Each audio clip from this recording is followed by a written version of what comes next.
1983లో America Pennsylvania రాష్ట్రంలోని సౌర్స్బర్గ్ పట్టణంలో don decker తాతగారు మరణించారు. అంత్యక్రియలు ముగిసిన కొద్దిసేపటికే డాన్కు అకస్మాత్తుగా జ్వరం వచ్చినట్లు అనిపించి ఇంటికి వెళ్ళిన తర్వాత అతను అపస్మారక స్థితిలోకి వెళ్ళిపోయాడు.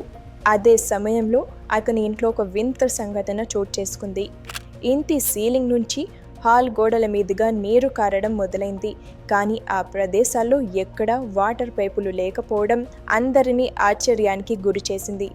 ఏం జరుగుతుందో అర్థం కాక డాన్ స్నేహితుడు పోలీసులకు సమాచారం ఇచ్చాడు.